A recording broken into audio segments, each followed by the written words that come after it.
A peaceful camping trip can turn into a real nightmare when the tranquility is disrupted by aggressive strangers.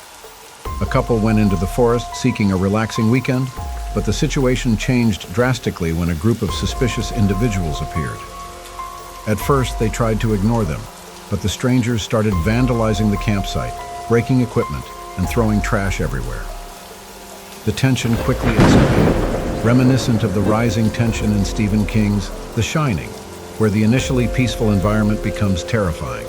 The aggressors began shouting threats and advancing towards the couple. With no other option, they decided to flee into the safety of the forest. Running through the trees, the couple heard the heavy footsteps of their pursuers getting closer. They needed to find a place to hide, but the rough terrain and the darkness of the night made everything more difficult.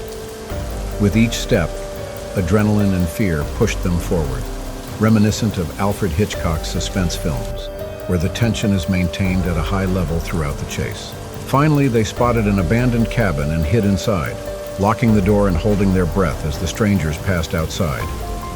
The silence was terrifying, but they couldn't risk making any noise. They stayed there trembling until the sounds of their pursuers faded into the distance.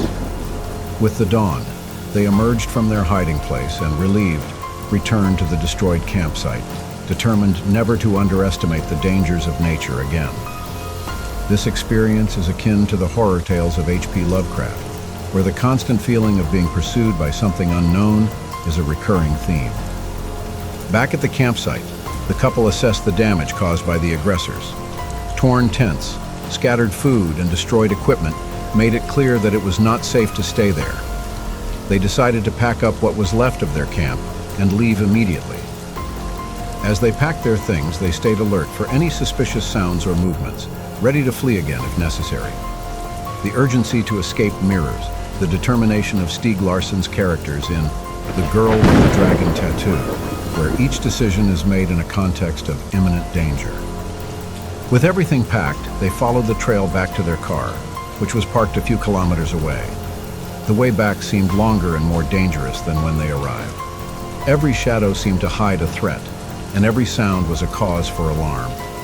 The couple kept a fast pace, driven by adrenaline and the desire to get out of there as quickly as possible. The tension in their walk back echoes the suspenseful moments in Lee Child's books, where escaping dangerous situations is described with vivid and harrowing details. Upon reaching the car, they quickly checked if everything was in order and hurried to get in. Only when they started driving could they breathe a little easier.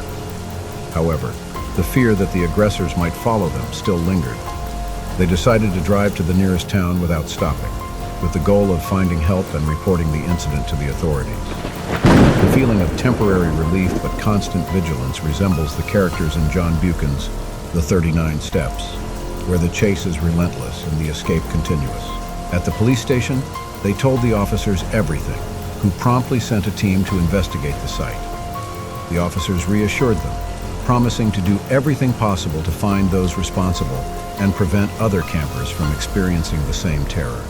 Meanwhile, the couple was taken to a nearby hotel to rest and recover from the trauma.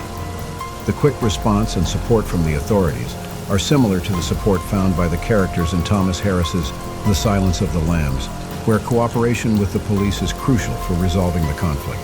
In the following days, the police managed to capture the aggressors, who were known for causing trouble in the region. With news of the arrests, the couple finally felt they could begin to relax and process what had happened.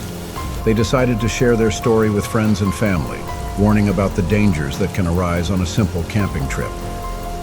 The resolution of the conflict and reflection on the experience resemble Cheryl Strayed's survival narratives in Wild, where the personal journey is marked by challenges and overcoming them. Despite the traumatic experience, the couple did not let fear stop them from enjoying nature. They attended survival and self-defense workshops, learning how to protect themselves in future situations. The experience made them more cautious, but also more prepared and resilient. They returned to camping, but always with a well-defined safety plan. The personal transformation and strengthening of survival skills echo the lessons learned by the characters in Charles Martin's The Mountain Between Us. The adventure that started as a relaxing getaway and turned into a nightmare served as a valuable lesson for the couple. They understood the importance of always being vigilant and prepared, no matter how peaceful the situation might seem. And with that, they could continue to explore and enjoy nature, now with a new perspective and respect for the possible dangers it can hide. The couple's story of overcoming and learning is inspiring, much like the personal transformation stories found in H.P. Lovecraft's At the Mountains of Madness, where characters are forever changed by the extreme experiences they face.